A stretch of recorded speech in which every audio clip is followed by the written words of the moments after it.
Welcome po sa ating service this morning. Last Sunday po ang ating lead pastor, si Pastor Toto, ang ating senior pastor, ay pinasimulan ang ascend to greatness. Yan, yung ating pong vision for the whole year. At makikita po natin dito ay merong 5 na pag-uusapan tayo. Wala na tayong pag-uusapan. Okay lang po, wala na tayong pag-usapan. Meron tayong 5 pag-uusapan. Una po, yung great gospel. Pangalawa, yung great ministry. Pangatlo, yung embrace, great discipleship. Pang-apat, yung great faith. At yung huli po, great Sabbath. Dahil January pa lang pagod na tayo, pag-usapan na natin yung great Sabbath, mga kapatid. January pa lang, no? Parang December na. Hindi po. Magsisimula tayo sa great gospel. At bilang pong panimula, hayaan niyo po na pamagatan ko ang aking mensahe ngayong umagang ito, what's so great about the good news? What's so great about the good news? Di ko lang kaya yung accent ni Kiko, pero yun na rin yun. What's so great about the good news? If you have your Bibles with you, samahan niyo po akong tumayo. Samahan niyo po ako sa 1 Corinthians, medyo mahaba lang ng konti. Chapter 1, verse 18 to 31. I'll be reading from Pinoy version, pero kung meron po kayong mga translation o version na comfortable po kayo, wala pong problema. But for now, for our preaching, I'll be reading and I'll be exhorting from Pinoy version. 1 Corinthians 1 verse 18. Para sa mga naliligaw, walang kwenta ang mensahe tungkol sa pagkamatay ni Christ sa krus. Pero sa atin na mga niligtas, ito ang kapangyarihan ng Diyos. Everyone will say, Amen. Sinabi sa Scripture, wawasakin ko ang karunungan ng mga marurunong. Tatalunin ko ang husay ng mga matatalino. Ano nang mangyayari ngayon sa mga matatalino? Yung mga teachers ng law, yung magagaling sa debate ngayon, pinakita ng Diyos na kalokohan lang ang sinasabing karunungan ng mundo. Ang galing talaga ng Diyos. Ginawa niyang imposible na makilala siya ng mga tao gamit ang sarili nilang talino. Ito ang ginawa ng Diyos. Ginamit niya yung mensahe na sa tingin ng iba ay kalokohan para i-save yung mga naniniwala. Verse 22. Miracles ang gustong makita ng mga Jews. Husay naman sa pag-iisip ang inahanap ng mga Greeks. Pero pinipreach namin ang Christ na pinako sa krus na hindi matanggap ng mga Jews at walang kwenta naman para sa mga Gentiles. Pero para sa mga tinawag ng Diyos, mga Jews at Gentiles, kay Christ nakikita ang kapangyarihan at talino ng Diyos. Kasi yung tingin ng iba na kalokohan ng Diyos ay may magaling pa sa talino ng tao at yung sa tingin ng iba na kahinaan ng Diyos ay mas malakas pa sa kayang gawin ng tao. Ngayon isipin niyo mga kapatid, kung ano kayo noon nung tinawag kayo ng Diyos, kung standard ng tao ang basihan, ilan ba sa inyo ang matatalino? Mga 10 lang po. May kapangyarihan at mataas ang pwesto sa lipunan. Konti lang, di ba? Pinili ng Diyos ang tinuturing ng mundo na walang kwenta para ipahiya ang marunong at pinili niya ang mahina para ipahiya ang malakas. Yung sa tingin ng mundo ay kawawa at walang kwenta, yun ang pinili ng Diyos para wasakin yung mga bagay na sa tingin ng mundo ay mahalaga. Ibig sabihin, walang pwedeng magyabang sa Diyos. Pero galing sa Diyos ang buhay niyong kasama si Christ Jesus at galing kay Christ ang talino natin. Dahil kay Christ, ginawa tayong matuwid ng Diyos, ginawa niya tayong banal at niligtas niya tayo. Last verse, okay lang bang sabay-sabay natin basahin ito mga kapatid? Kaya sinasabi sa Scripture, kung meron sa inyo na gustong magyabang, ipagyabang niya ang ginawa ng Panginoon. Let us all pray. Panginoon, tunay nga po na ang iyong salita ay timeless but at the same time timely for each and every one of us. I pray na itong banal mong salita, Panginoon, na itong makapangyarihang mong salita, ang siyang patuloy na mangusap. Kung ano man po ang pinagdadaanan ng aking mga kapatid ngayon, I hope and I pray na ang iyong banal na salita ay siyang patuloy na mangusap sa pamamagitan ng iyong banal na Espiritu, Panginoon. So allow us, through the power of your Holy Spirit, would be able na ma-inspire, ma-challenge, at ma-encourage kami, Panginoon, sa iyong salita. Ito po ang aming panalangin sa pangalan ni Jesus. Amen. Makaupo na po ang lahat. Iba po ang tono ng sinusulat nito ni Pablo. Kaya kung titingnan nyo, even the Pinoy version, na-capture niya yung tono. Kita niyo po yung mga word na ginamit. Napaka-powerful. Simply because, itong Church of Corinth, sa ating pong pagsisimula, ito po yung una niyang pinagpastoran. At kung makikita natin yung overview, ika nga ng book of 1 Corinthians, hindi niyo po makita talaga dahil maliit. Tanggap ko po yun. Kasi wala po tayong oras para pag-usapan lahat. Pero for 18 months, si Paul po ay nagpastor sa Church of Corinth. At kaya iba yung tono niya, sobrang lapit ng relasyon niya dito sa simbahan na to. Dahil doon, nakadevelop siya ng mga leaders, nakadevelop siya ng mga pastors din. At nung tinawag na siya, kasi si Paul po ay hindi talaga pastor in essence. Siya po ay isang missionary, siya po ay isang apostol. At habang siya ay nasa malayo, siguro mga kabilang building, nasa Alpha Mart, habang siya ay nasa malayo, ay merong mga issues, merong mga reports na binabalita ang mga Church of Corinth. At yung nabasa nga natin ay parte yun sa unang issue na mga dinidil niya. Ngayon po, para mas makita nyo kung ano yung mga issue na yon, ito po yun. 5 major issues on 1 Corinthians. Para lang po mamaya pag nailatag ko po itong ating pag-uusapan ay magkaroon tayo ng magandang pananaw na ika nga sa nabasa natin. Una, divisions. Yung part na nabasa natin ay part yan ng divisions. Later pag-usapan natin yan. Kung tatalong kayo, chapter 5 to 7, about sex. Kung tatalong naman kayo, verse 3, sa chapter 8, verse 10, about food. Kung tatalong kayo ng chapter 11, kung mababasa nyo about worship gathering or church services. At uli na issue ni Paul ng mga Corinth ay yung resurrection. We don't have enough time, okay, dahil hindi naman ito Sunday school, siguro some other time pag-usapan natin. But we will focus doon po sa una, itong nabasa po natin. Hindi po ako nagkamali ng slide. Yan po ay part po ng aking introduction. Naranasan niyo na po ito. Sino dito yung mga nag-a-apply ng mga trabaho? Yan. Naranasan mag-apply ng trabaho na may trabaho na. We are hiring. Sige nga, oh. Usually, pag in-hire ka, bakit ka hinire? Sige nga, dahil sa... Pastor, cute lang ako. Dahil sa tinatawag na pumasok ka dun sa qualifications. At ano yung qualifications na yon? May kwento po ako. Ako po ay graduate ng Bible School. Na may kaklase din po akong graduate ng Bible School. Pero nung time na yon, medyo na-segue po siya ng konti. Konti lang naman. Sabi niya, Lord, wala akong trabaho. Paano to? Yung mga ganung mga... Nag-apply siya ngayon sa Tokyo restaurant. Yung Tokyo na, fast food ba ang Tokyo? Anong ginraduitan niya? Bible School. Nung yung HR, habang tinitingnan yung resume niya, tinitingnan siya, Sir, okay po, graduate po kayo ng 4-year course. Pero po, bakit pastoral leadership po yung course nyo? So, parang hindi po ata pasok dito po sa gagawin yung waiter or service crew. So, sabi nung pastor na kakilala ko, Lord, tulungan mo ako. Nagbigay ng wisdom si Lord. Sabi ngayon ng pastor na kaklase ko, you know what? In our subjects, in our course, tinuturuan kami paano mag-serve.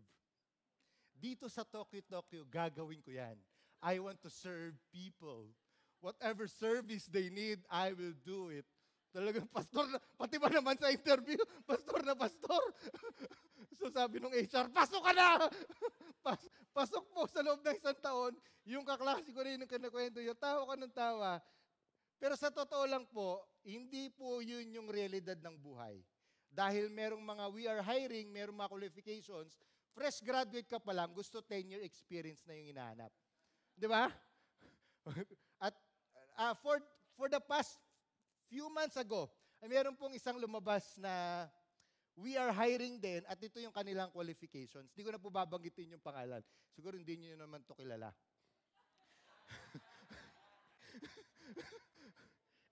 itong kung sino man to, service crew din yung inahanap. Kung yung kaklase kong pastor ay nag-apply, panigurado, sa dami ng qualifications, hindi na siya tanggap. Dahil ano ang criteria? 18 to 30 years old. At least high school graduate, ha? Pwede na, pwede. Knowledgeable to basic mathematical computations. Wow. Ano yun? Algebra, mga ganyan, no? Preferably female, lalaki yung kaklase ko, di wala na. Have a good visual impact and pleasing personality, di ba? Ano pa? Weight must be proportional to height. Wala na, bagsak na. Obese po eh. Obese po kasi yung kaklase ko eh.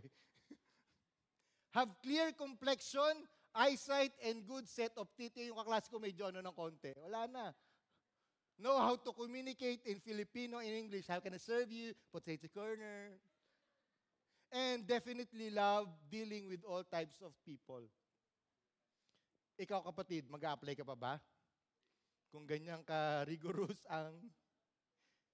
Dahil yan po ang context ng 1 Corinthians. Yan po ang nabasa natin. Ang issue ng 1 Corinthians, hindi yung mga tao.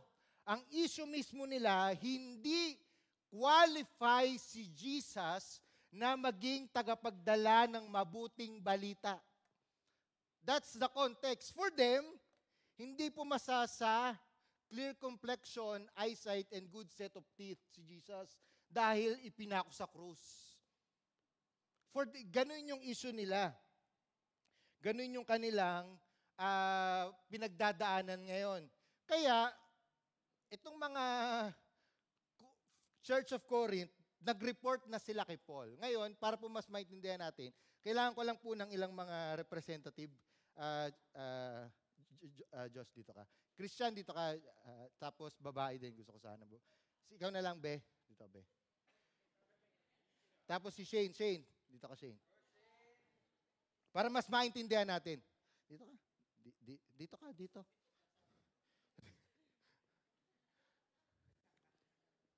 Ay, Chan, dito ka, Chan. Shane, dito ka. Imagine this is the Church of Corinth. Sila Christian, sila hindi. Hindi kayo Christian, ha? Sa ano lang na to. Itong mga to, sila ay malayang nag-worship sa Panginoon worship. Welcome to the family pa sila, di ba? Welcome to, talagang nagyayakapan. Talagang okay na okay sila. So para mabigyan natin ng konting honor naman to, lagyan natin ng pangalan tong mga to. So ang mga ang mga Christian sa Corinth ay Christian, pangalanan natin siyang Christian. Yan. Christian na lang pangalan niya, ha? Christian ba pangalan niya? Okay. Christian. Ngayon naman, yung isa, lagyan natin ng pangalan Pogi. Yan. Presence of God inside. Wow. Christian na Christian pa rin. So si Christian at si Pogi. Ngayon mga to, habang nag-welcome to the family, habang nag-worship, habang, alam mo yun, ginagawa nila yung mga bagay dito, lagyan din natin ng pangalan. So si Greek, lagyan natin ng konting pangalan. Ang pangalan niya ay si Ogi Diasis. Yan. Siya si Ogi Diasis. O, lagyan natin ng konting pangalan. Ito naman, dahil medyo Hebrew, Christy per minute. Ha?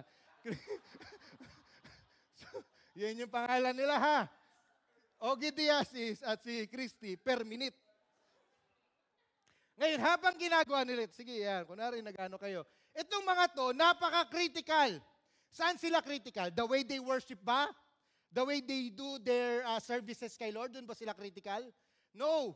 Kunwari, ano kayo nag-uusap? Ogi and Christy, usap kayo. Usap. Itong mga, i-critic, itong mga ginagawa ng mga to. Sige. At hindi lang yun. Sige. Kunyari, masama yung mukha nyo. Yan, yan.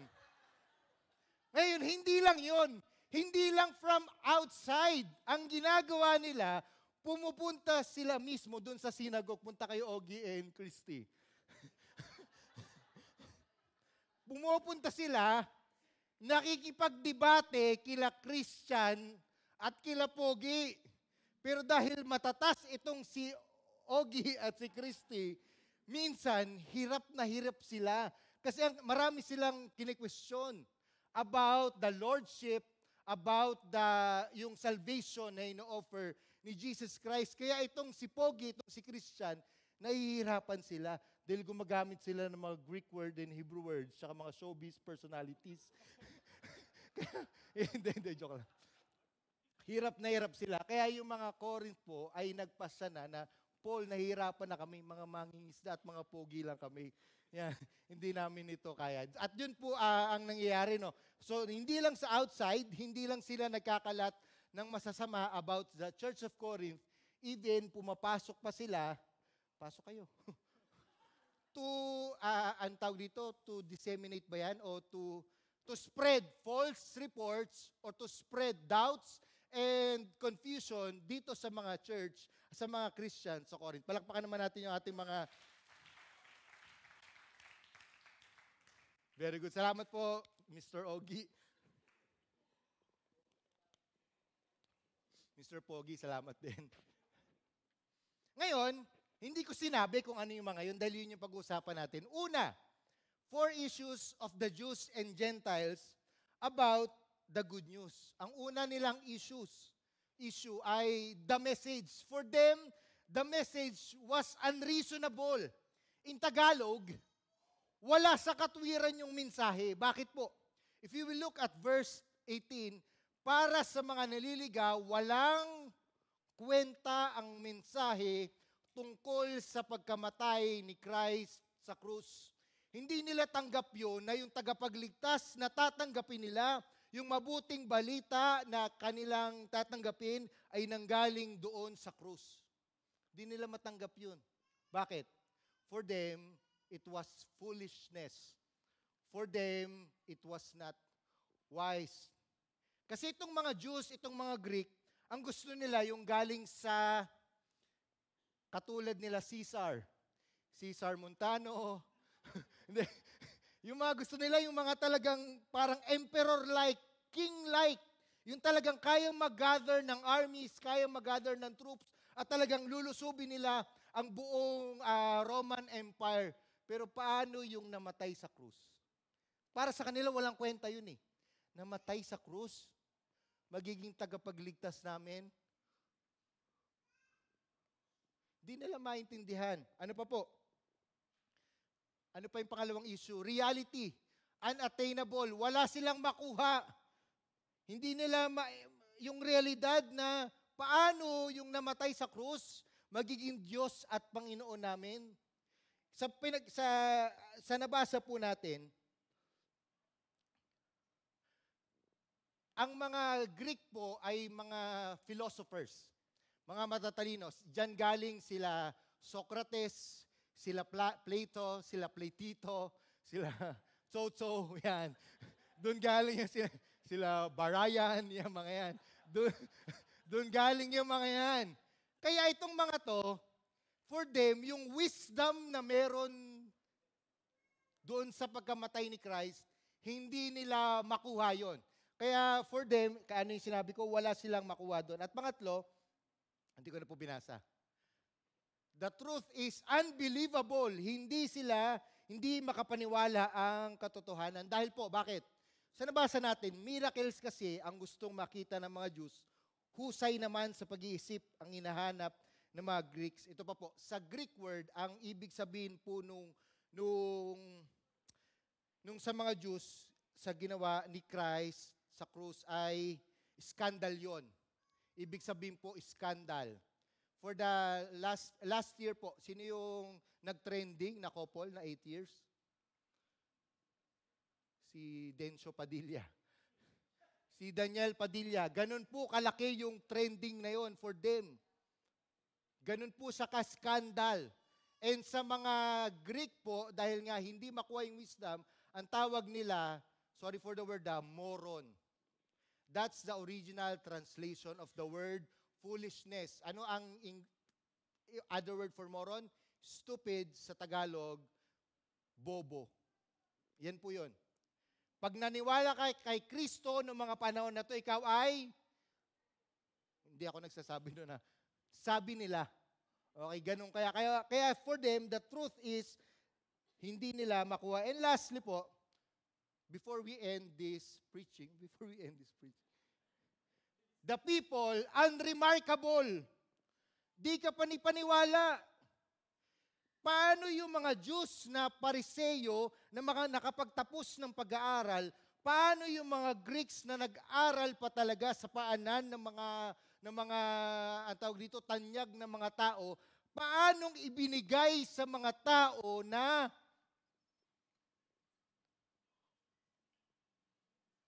pababait? Paano nangyari yun? Kaya kita nyo po sabi ni Paul dito, ngayon isipin nyo mga kapatid, kung ano kayo noong tinawag kayo ng Diyos, pasado ba kayo sa standard ng mga matatalino, mga may kapangyarihan? Konti lang, di ba? Pinili ng Diyos ang tinuturing na mundo na walang kwenta para ipahiya ang marunong at pinili niya ang mahina para ipahiya ang malakas. Paano ang mga, di ba, malakas pala boses ko, no, kahit paano yung mga mahina, tanong ng mga Greeks and Jews, ay pinili ng Panginoon. In short, nagwawala na ang mga Jews tsaka mga Gentiles sa wala silang maintindihan, walang makuha, hindi sila makapaniwala, at hindi ka panipaniwala na kung saan ibinigay ang mabuting balita. In short, nagwawala na sila. Yan ang first report. Corinthians report. Now, to understand better, ano naman ang response ni Pablo? At I hope and I pray, dito po sa response ni Pablo, tayo rin po na mga nabubuhay ngayon ay maintindihan, ano nga ba ang dakila, ano nga ba ang mabuti tungkol sa mabuting balita. For Paul, this is his argument now. The gospel is great because of its power. The gospel is great because of its power. Sabi ni Paul in summary, the greatness of the gospel reminds us that it is all about the saving power of Christ, nothing else. Hindi sa impluwensya, hindi sa eloquence, hindi sa galing ng mga tao. Ang mabuting balita ay mabuting balita dahil sa ginawa ng ating Panginoong Hesukristo at wala nang iba. Kaya kung titingnan nyo, paulit-ulit sinabi ni Paul, pero sa ating mga naligtas, sa ating mga nakatanggap na ng mabuting balita, ito ay kapangyarihan ng Diyos. Look at verse 24. Pero para sa mga tinawag ng Diyos, sa mga Jews, sa mga Gentiles, kay Christ nakikita ang kapangyarihan at talino ng Diyos. Kanina wala tayong privilege to read the succeeding verses. Even in chapter 2, makikita natin dito na ako mismo, si Paul, pumunta sa inyo, pangatal-ngatal yung boses. Alam nyo ba si Pablo, pag nagpipreach, nakakatulog yung mga tao? Alam nyo ba yon? In Acts, i-chat ko sa inyo mamaya. In Acts, meron dong isa, nahulog pa sa second floor. Nakatulog. Ang ginawa ni Paul, pinag-pray lang para gumaling. Yun yung naging message niya, merong healing sa lugar na to. Pero even Paul, sabi niya, kung ako lang din, nakakatulog kayo pag nagpe-preach ako. But it is not about my eloquence. It is not about my influence. But it is all about the saving power of Christ. Kaya tayo nakakatayo ngayon dito mga kapatid. Kaya tayo nakakapag-testimony. Kaya tayo nakakapagpatuloy sa buhay dahil sa mabuting balita at dahil sa kapangyarihan ng Diyos. Amen? Pwede ba nating palakpakan ng Panginoon?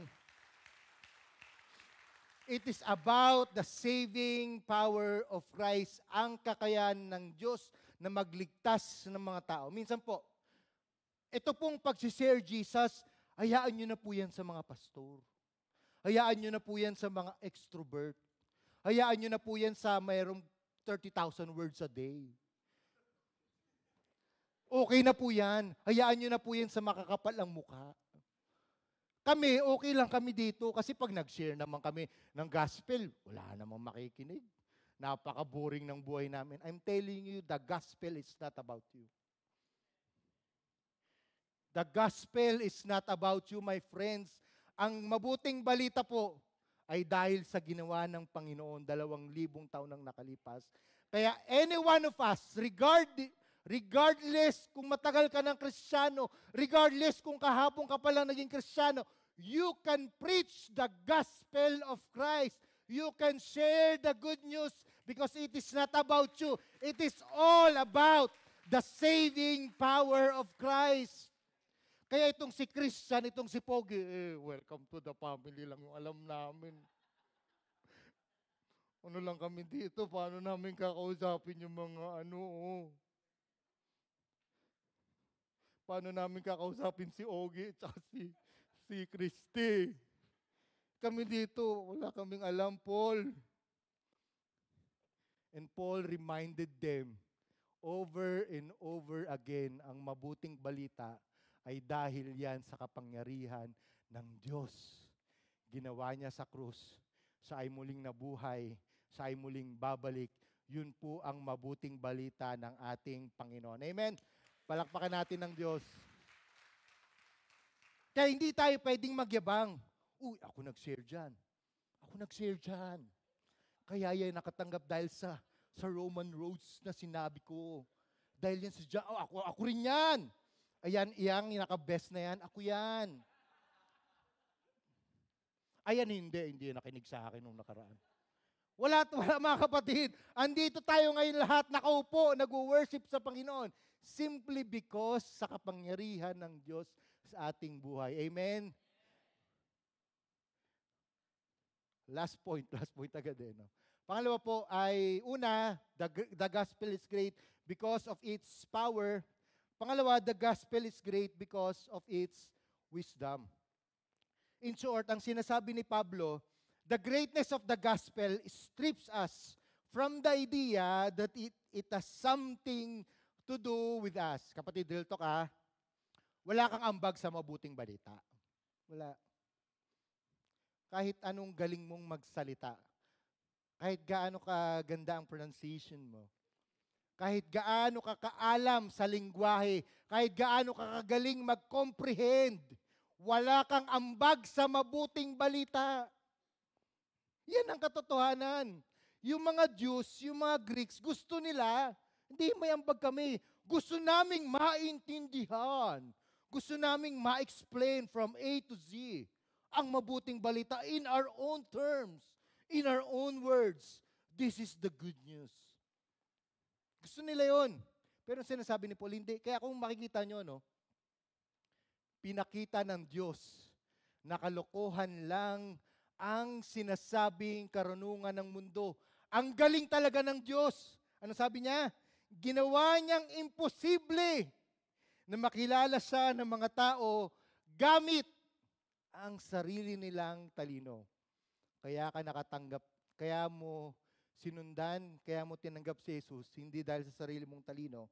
Ito ang ginawa ng Diyos. Ginamit niya yung mensahe na sa tingin ng iba ay kalokohan para i-save yung mga naniniwala. It is not about your power. It is not about your wisdom. Pero ito yung tungkol sa karunungan ng Panginoon. Amen? Pangatlo, as we continue itong pag-aaral, the greatness of the gospel, the gospel is great because of its strength. The greatness of the gospel humbles us that He gave the good news to us, weak and foolish. Pinili ng Diyos ang tinuturing ng mundo na walang kwenta para ipahiya ang marunong at pinili niya ang mahina para ipahiya ang malakas. Kaya every time, tayo po, matanda na sa pananampalataya, nawa ay hindi ito mag-cause ng yabang sa atin. Kahit mga kapatid, nabasa mo ang Biblia, 35 times a day. Wow, 35 times a day. O nabasa mo ito. Dapat tayong mga anak ng Diyos na nakatanggap ng mabuting balita. Lord, salamat po dahil ang katulad kong mahina, dahil ang katulad kong hindi karapat-dapat, ay hinayaan mo makarinig ng mabuting balita. Ang challenge po, wala po akong pinapatamaan dito, pero ito po yung katotohanan, mga kapatid. The challenge is, habang tumatagal tayo sa pananampalataya, hayaan niyo pong kausapin ko muna yung mga matatagal sa pananampalataya. Siguro yung mga 2 years old na bata sa baba, yung mga nasa kids church. Ang tendency po is, nagigain tayo ng influence. Nagigain tayo ng wisdom. Nagigain tayo ng, alam mo yun, parang may certain knowledge na tayo. Kaya sa atin, ang good news, nung una lang. Pero alam niyo ba, mga kapatid, ang mabuting balita ay mabuti pa rin habang tayo ay nabubuhay. Dahil kung merong mang dugo na nananalaytay sa atin, ito ay mabuting balita ni Kristo. Ano man po ang narating mo na sa buhay, tayo man ay pastor, tayo man ay elder, tayo man ay leader, inilagay ka man ng Diyos sa kahit anumang posisyon. Panginoon, salamat po dahil ang katulad ko na mahina, ang katulad ko po na hindi karapat-dapat ay nakatanggap ng mabuting balita at enough na yun, mga kapatid, para tayo ay magpakumbaba at para sabihin natin, Lord, it's not about me because it's all about you. Saan ka ba galing dati? Saan ba tayo galing dati? Ako galing lang ako sa Executive Village sa T.S. Cruz. Sa tabi ng Ayala, Alabang. Ako po ay palaboy-laboy lang, literal. Yung mga nangangatok dyan, kilala ko po yung mga tao, yung nangangatok sa Ayala, Alabang. Kung nasaan man po ako ngayon, lagi kong binabalikan, Panginoon, ano po ang buhay ko noon dati? Wala tayong dapat may pagmayabang, mga kapatid, kung ano man ang natatamasa mong kasarapan ng buhay ngayon. Kung nasaan ka man ngayon, simply because hinata ka ng Panginoon doon sa kadiliman, papunta sa kaliwanagan, at dapat yon ay magbigay sa atin ng kapurihan sa Panginoon. Ganun po kadakila ang gospel, na sa paanong katulad mo, katulad ko, na alam mo kung ikaw lang walang pag-asa ang buhay, na kung ikaw na alam mo, kung ikaw lang, hindi ka makakalapit sa Panginoon, na kung paano ang katulad natin ay iniligtas at nakatanggap ng mabuting balita, sapat na yon para sabihin sa atin, Lord, it's not about me. It's all about you. Amen? Palakpakan natin ang Panginoon. Pangapat po, the gospel is great kasi dahil meron din siyang resulta. Ano nga yung unang tatlo? The gospel is great because of its power, wisdom, strength. Pangapat, merong resulta. The greatness of the gospel points us to Christ, who is the source of our new life and wisdom. Ano ang sinasabi ni Pablo? Sabi niya, pero galing sa Diyos ang buhay niyong kasama si Christ, Jesus, at galing kay Christ ang talino natin. Dahil din kay Christ, ginawa tayong matuwid ng Diyos. Ginawa niya tayong banal at niligtas niya tayo. Yung unang tatlo, it's all about yung kapangyarihan ng Diyos. The power, the strength, the wisdom. Ito naman, ano ba ang resulta ng mabuting balita? Ang kapangyarihan po ng mabuting balita ay hindi lang para malaman natin kung saan tayo galing. Alam niyo po yung mga tambay na nagtuturo? Alam niyo po yun, yung ba, first time kayo sa lugar, saan kayo lalapit? Sa tambay. Anong tanong mo sa tambay? Ay, sir, saan po yung bandang? Anong gagawin ng tambay? Tuturo niya yun, di ba? Doon po, sir, pag meron ka doon nakitang puting kalabaw, pag meron ka doon nakitang nakasampay, yun na yun, sir. Hindi ko umalis. Sige, thank you. Saan ka punta? Dito lang ako. Gusto ko lang magtanong. Tambay ka rin pala no? Tambay lang ako. Ang mabuting balita po, hindi lang tinuro sa atin ng Panginoon, ito ang daan, ito ang katotohanan. Tayo din ay binibigyan niya ng kalayaan. Tayo din ay gustong magkaroon ng resulta ng Panginoon. Dapat magkaroon tayo ng bagong buhay, bagong pananaw sa buhay, bagong paraan ng pamumuhay, at bagong postura ng pagmamahal. Yan po ang resulta kung sino man po sa atin ang nakatanggap ng mabuting balita. Kaya hindi natin pwedeng sabihin, mahal ka ni Jesus. Pagdating sa bahay, mamatay ka na. Hindi, kapatid, sobrang labo. Hindi natin pwedeng sabihin, hallelujah! Pag-uwi, hayop ka. Hindi, kapatid. Malabo talaga. Merong contradiction about the gospel. Malabo. Hindi pwedeng welcome to the family, lumayas ka. Hindi talaga.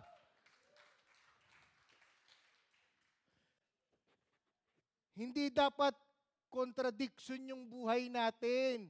Hindi yung tipong, let us drink the wine. Tapos pagdating sa labas mo, nandun ka rin, umiinom ka rin. Communion namin, pastor, every Saturday night. Kapatid, malabo talaga. Dahil ang pagtanggap sa mabuting balita ay dapat may resulta. Unang tanong, nakikita ba sa buhay mo ang mabuting balita? Nakikita ba na si Kristo na ang naghahari sa buhay mo o yung Mobile Legends mo pa rin?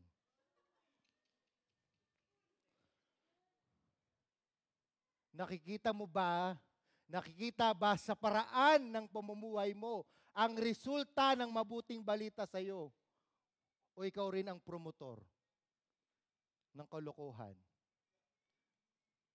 Nakikita ba ang mabuting balita sa postura ng ating pagmamahal? O mahal lang natin yung mga kamahal-mahal o hindi? Kapatid, kung paano minahal ng Diyos kahit yung mga hindi ka mahal-mahal, ganun po ang epekto ng mabuting balita. Dapat nakakarating ito kahit hindi sa mga kamahal-mahal. Amen? Kaya kita nyo po hindi lang sabi niya, nagkaroon ka na ng bagong buhay kasama si Christ at ginawa niya tayong matuwid, ginawa niya tayong banal at niligtas niya tayo. Ang prayer ko, Lord, hayaan niyo po na kami ay araw-araw baguhin mo. Yes, isang beses lang natin tinanggap ang Panginoon wala ko dapat makita dito weekly. O may ID na to, every week, altar call for salvation. Hindi. Ang altar call for salvation, dapat maunawaan natin na isang beses. Pero ang sanctification or yung pagbabago ng Panginoon, ang panalangin ko ay ito ay maranasan natin. Amen? Amen. At uli po sa lahat, the gospel is great because of its proclamation. The greatness of the gospel causes us to put our confidence in Christ. Kaya sinabi sa scripture, kung meron sa inyo na gustong magyabang, ipagyabang niya ang ginawa ng Panginoon. Una, yung power ni Lord, yung wisdom, yung strength, at may resulta ito sa atin, at meron tayong gagawing proclamation sa ginawa ng ating Panginoon. The greatness of the gospel causes us to put our confidence in Christ. Kaya ang ganda po, sinabi dito, kung meron sa inyo na gustong magyabang, ipagyabang nyo kung ano ang ginawa ng Panginoon. For how many years po, sino po dito yung mga nagte-testimony na? Testimony about life, sa Facebook. Yan, mga praise God, Ano po ang purpose ng testimony? Sige nga. Anong purpose ng testimony? To test you. Hindi. Ang purpose po ng testimony is to testify o maging witness ka sa kabutihan ng Panginoon. Pero sadly, minsan ito po ay nagagamit sa maling kaparaanan. Ang testimony po ay nagagamit para minsan maitaas na lang tayo, hindi ang Diyos. Kaya ang suggestion ko po, na advice ko po, every time na meron kang gagawing testimony, it's either on Facebook, either here on church, ibasahin mo, check mo, sino bang naitaas? Gaano ba katagal kong napurihan ng Panginoon? Because it is all about the greatness and the goodness of our Lord Jesus Christ. Let us always proclaim in our life the good news of Christ. Kapatid, ulitin ko, wala tayong ambag sa mabuting balita. Even here, alam niyo po ba dito, sa mismong simbahan na ito ay pribilehiyo na ibinigay sa atin ng Panginoon. Alam niyo ba, na kahit wala ako, kahit wala ka, tatakbo pa rin ang karyaan ng Panginoon. Alam mo ba yun? Ay, hindi tatakbo ang church. Walang elder. Hindi tatakbo ang church. 3 lang ang pastor. Pastor, excuse muna ako Alam ko mahihirapan kayo dyan, pero hindi mga kapatid. Kahit wala tayo dito, kikilos pa rin ng Panginoon. At hayaan niya yung mga bato, hayaan niya yung mga aircon, hayaan niya yung mga speaker na mag-worship sa Kanya. It is a great privilege for each and one of us na makibahagi, na mag-participate sa mabuting balita ng Panginoon. At ang bawat isa, ang proclamation, ay it's all about the goodness and the greatness of our Lord Jesus Christ. Amen? As we summarize this, the gospel is great, una-una, because of its power.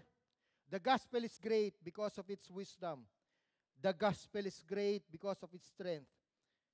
The gospel is great because of its result. Kayang magbago ng buhay. The gospel is great because of its proclamation. Na it's all about the saving power of our Lord Jesus Christ. Pwede bang palakpakan natin ang Panginoon? Let us all stand, mga kapatid.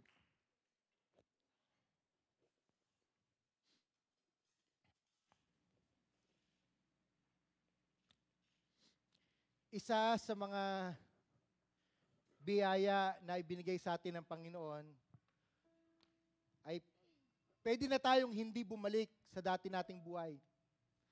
Yan ang katotohanan ng mga kapatid, pero pwede nating alalahanin kung saan tayo inugot ng Panginoon. Kung ano ang buhay mo dati. Hindi para sabihin, ay, sayang yung dati kong buhay. Hindi po. Kundi yung katotohanan na, Panginoon, dun sa dati kong buhay, hindi ko kayang iligtas ang sarili ko. Hindi ko nauunawaan kung nasan ako. Pero salamat po sa mabuting balita na ibinigay mo sa amin. That when we think about your goodness, Lord, kung iisipin po namin, Panginoon, yung ginawa mo, 2,000 taon nang nakalipas, kung paano na ang katulad ko, na kung paano na ang katulad mo ay niligtas ng Diyos, hindi karapat-dapat, walang kakayanan, walang ambag, pero dahil sa mabuting balita, dahil sa pagmamahal ng Diyos, bawat isa sa atin, kapatid, walang qualification.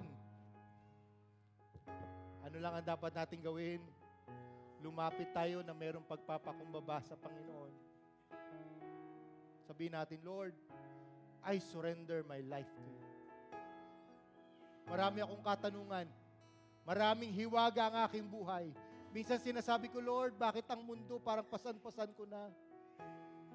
Pero when you think about it, hindi ka iniwan ng Panginoon. At mabuti pa rin ang mabuting balita niya ngayon. Let us all reflect about the greatness of the gospel of Christ. Kung paano ka iniligtas ng Panginoon. Kung ano ang buhay mo dati at kung ano ka na ngayon. Let us sing this song.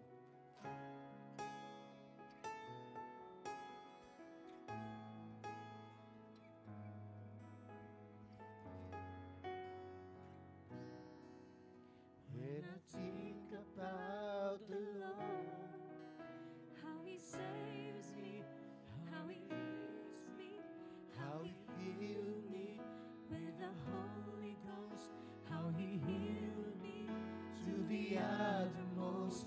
When I think about the Lord, how He picked me up and turned me around, how He placed my feet. And Lord, here's our response. It makes me wanna shout, hallelujah. Thank you, Jesus. Lord, you're worthy of all the glory and all the honor and all the praise. When I think about the Lord, how He saved me, how Isipin mo yung mga kapatid, yung mga panahon na ikaw ay naliligaw, sa mga panahon na ikaw ay walang-wala, sa mga panahon na sa tingin mo ay wala nang tumutulong sa'yo. At isipin mo ang mabuting balita na ibinigay sa'yo ng Panginoon, kung paano Kanya kinuha, kung paano Kanya tinulungan, kung paano Kanya niligtas. Katayaan natin. Ang balik sa Panginoon ay isang papuri, ay isang pasalamat.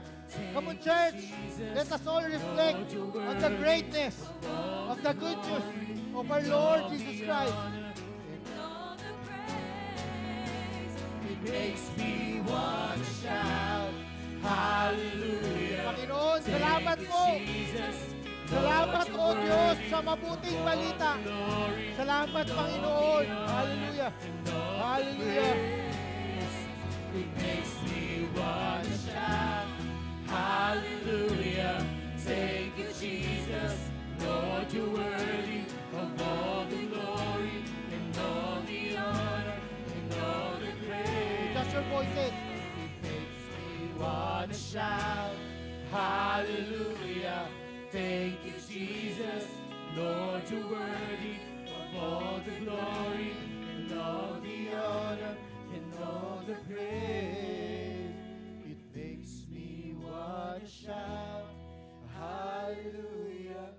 Thank you, Jesus.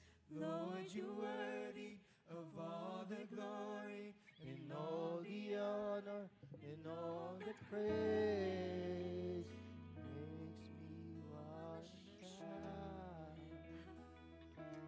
Panginoon, hayaan niyo po sa ilang mga minuto na ito ay muli ay mag-reflect kami sa mabuting balita na amin ang natanggap o na aming tatanggapin, Panginoon. Hayaan niyo po na ito ay isang magandang paalala sa amin, Panginoon. Sa dami ng aming ginagawa ngayon sa aming buhay, sa trabaho, sa simbahan, sa pamilya, hayaan niyo po na ang manalaytay sa aming dugo, ang manalaytay sa aming pagkatao, Panginoon. Hayaan niyo po ang maging core namin, ang kadakilaan ng iyong mabuting balita. Hayaan niyo po ng lahat ng aming ginagawa in our existence here on earth ay nakasentro, Panginoon, sa ginawa mo. 2,000 taon nang nakalipas. Kaya andito kami ngayon, Panginoon, nagpapakumbaba na wala kaming dapat kunin na ni katiting na kaluwalhatian, Panginoon. Kung merong man kaming nagawa sa iyong kaharian, Panginoon, ito ay walang-wala sa kaya mong gawin, Panginoon, sa aming buhay. Kung meron man kaming mga activities, Lord, kung meron man kaming ambag, Panginoon, ang ambag lang namin, Panginoon, ay ang pananampalataya, ay ang paglapit sa inyong harapan, nothing else, Lord. Because the greatness of the gospel is about your saving power. Kung paano kung paano mo kami niligtas at kung paano mo ililigtas, Panginoon, yung mga pinapanalangin namin, mga kapatid. Lord, I pray for courage, Lord. Sa mga kapatid ko na nandito ngayon, help us, Lord, to understand na hindi po ito sa galing namin magsalita. Ito ay sa lakas, Panginoon, sa kapangyarihan ng iyong mabuting balita. So help us to share Jesus wherever we are, sa aming trabaho, sa aming negosyo, sa aming mga kaklase, sa aming kapitbahay, sa aming community, wherever, Lord, nadadalhin mo kami. Help us to share Jesus and proclaim the good news. Hayaan niyo po ng aming simbahan, Panginoon, ay ang simbahan na hindi mamimili kung sino ang magpoproklama ng mabuting balita. But each and every one of us will proclaim, will tell the good news of our Lord Jesus Christ. So help us, Lord, to proclaim. Hayaan niyo, Panginoon, na mag-apoy sa aming puso ang kapangyarihan, ang kabutihan ng iyong mabuting balita. But Lord, we also acknowledge here, kung sa pagkakataong ito, kapatid, ay wala ka pang personal na relasyon sa ating Panginoong Hesus. Yes, narinig mo na. Alam mo naman yan, hindi na bago sa'yo si Jesus. Hindi na bago sa'yo yung ginawa niya. Nakikita nga natin yan eh. Kung saan tayo, di ba? Si Jesus, napako sa krus. Pero I'm telling you, mga kapatid, hindi na natiling napako si Jesus sa krus. Siya ay nabuhay muli at babalik para sa atin. Dahil doon, meron ka ngayong kalayaan. Dahil doon, mga kapatid, pwede kang makatanggap ng kapatawaran. Kung ikaw, habang lahat po ay nakayuko, hayaan niyo po na sa pagkakataong ito, hindi tayo nandito ngayon para kayo ay ipahiya. But tulad din po sa amin, na minsan din po ay nasa posisyon nyo. Gusto din po namin buksan itong pagkakataong ito. Kung gusto mong tanggapin si Jesus bilang personal na tagapagligtas ng iyong buhay, kung gusto mong tanggapin ang mabuting balita na si Jesus ay namatay, muling nabuhay, at muling babalik para sa iyo, pwede mo bang ilagay ang iyong kanang kamay sa iyong dibdib? Kung sino ka man, kapatid. Nakikita ng Diyos yan. Kung gusto mong tanggapin si Jesus bilang Diyos at tagapagligtas ng iyong buhay, salamat sa mga naglagay ng kanilang mga kanang kamay. Nakikita ng Diyos yan, mga kapatid. Okay lang ba sa pagkakataong ito na samahan ko kayo sa panalangin? Tutulungan ko kayo. Hayaan nyo na itong panalangin na sasambitin ko ay maging panalangin nyo rin. Huwag nyo munang pansinin yung mga nasa tabi nyo. Hayaan nyo na ang Panginoon ay malayang nangungusap sa inyo ngayon. Ang Banal na Espiritu ay may ginagawa na sa iyong buhay. At hayaan mo na itong panalangin ito ay maging panalangin ng pagtanggap sa ating Panginoong Jesucristo. Sabayan mo lang ako, dapat naririnig mo ang boses mo, kapatid. Panginoong Jesus, ako po ay lumalapit sa iyong harapan. Nagpapakumbaba. Inaamin ko po na ako ay makasalanan. Inaamin ko po na hindi ko kaya. Inaamin ko, Panginoon, na naligaw ako at kailangan ko ng tulong at kaligtasan mo. Sa mga oras na ito, tinatanggap ko ang iyong anak na si Jesucristo bilang Diyos at tagapagligtas ng aking buhay. Maghahari ka sa aking puso. Maghahari ka sa aking buhay. Panginoon, tulungan mo ko na ito ay maging simula ng bagong buhay ko sa iyo. Yakapin mo ko, Panginoong Hesus. Salamat po sa pangalan ni Jesus. Amen. Pwede ba nating palakpakan ng mga kapatid natin? Kapatid, welcome kayo sa ating sambahan. No? Meron tayong mga DJs. Pwede kayong i-approach ng mga leaders mamaya to help you grow sa ika nga sa inyong paghakbang sa pananampalataya nyo sa Panginoon. But for the last time, pwede ba nating palakpakan ng Panginoon sa kanyang kabutihan? As we sing this song once again, hayaan natin na ma-remind tayo na kabutihan ng Panginoon. Hallelujah. Thank you, Jesus. Lord, you're worthy of all the glory and all the honor and all the praise. It makes me want to shout, hallelujah. Thank you, Jesus. Lord, you're worthy of all the glory and all the honor and all the praise. Shout unto the Lord!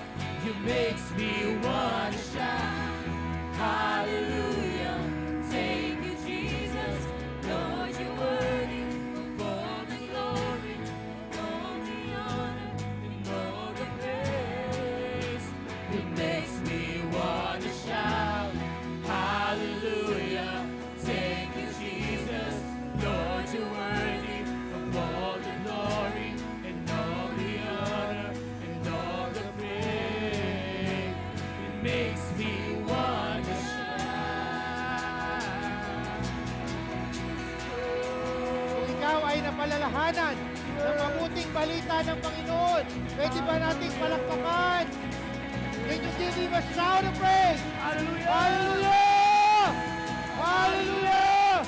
Thank you, Jesus. Salamat, Panginoon. Salamat po. Salamat. Can we lift up our hands? Panginoon, tinatanggap namin ang katotohanan ng salita mo sa mga oras na ito. Salamat, Lord, sa mabuting balita na ibinigay mo sa amin. That is why kami ay malaya. Kaya, Panginoon, kaya namin magpuri, kaya namin magpasalamat sa iyo simply because of your great power of our lives. Salamat, Lord. Pinapapurihan, pinapasalamatan ka namin. Ito po ang aming panalangin sa pangalan ni Jesus. Amen. As we continue po,